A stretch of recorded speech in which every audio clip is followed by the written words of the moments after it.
Aries, welcome to your weekly horoscope for April 27th to May 3rd, 2026. My name's Adina. I'm an intuitive astrologer.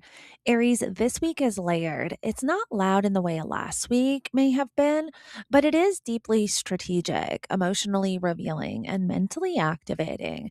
This is a week where your words, your mindset, and your emotional depth are all being recalibrated at once. And what's being asked of you now is intentionality because you are no longer in a phase of reaction, you are in a phase of refinement.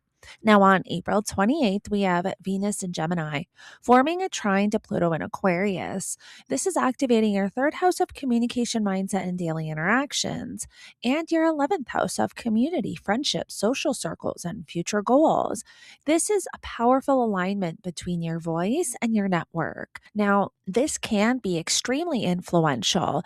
This can be you saying the right thing at the right time and doors opening. This could be conversations that feel deeper, more meaningful, more transformative. You may connect with someone who shifts your perspective in some way, or you may be the one shifting someone else's.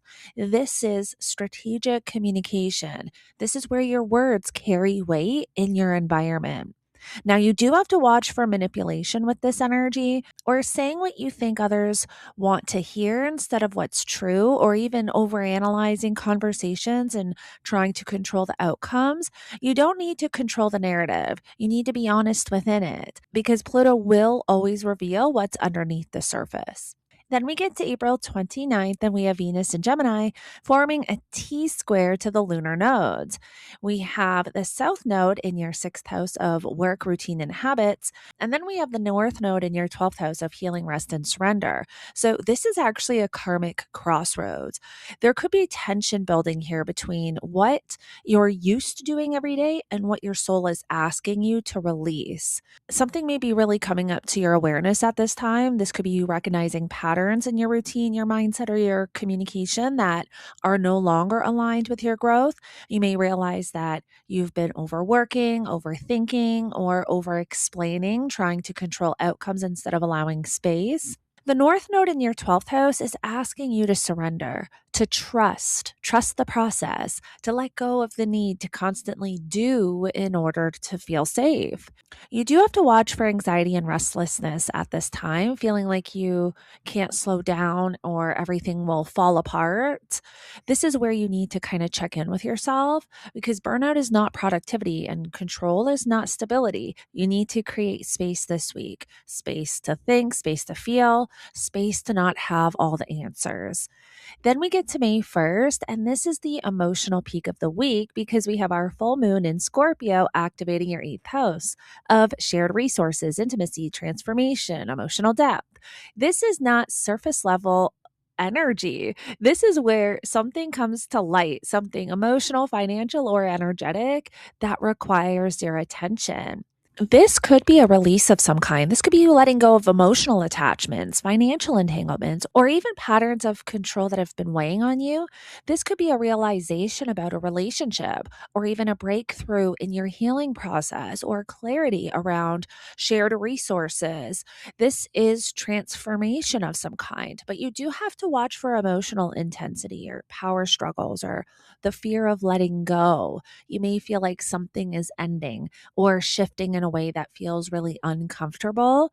And here's the truth, whatever is leaving your life right now, it's making space for something more aligned to come in.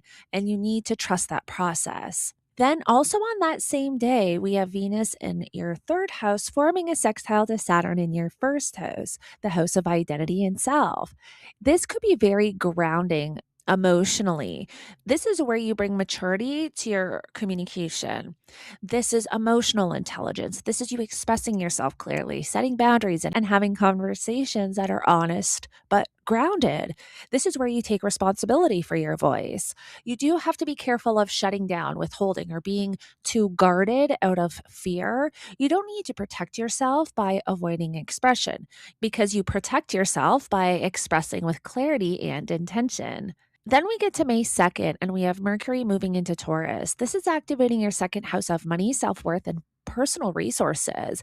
This is a huge shift because after a very mentally active and intense period, your focus begins to ground. This is very practical thinking. This is you making decisions around money and stability and what you're building long term. Conversations may turn toward finances, value, and what you're investing your time and energy into. This is where you slow down and you get strategic. However, you do have to watch for over fixation on security, fear based thinking around money or holding on to things too tightly out of fear of loss. You need to find a healthy balance. Security is important, but it's not meant to come from control. It's meant to come from alignment. So, Aries, this week is about emotional truth, mental clarity, and grounded value. You are being asked to release what no longer is aligned, especially in your emotional world and your daily patterns, and to step into a more intentional way of thinking, speaking, and building. And that requires honesty because you cannot build something stable on something that isn't true.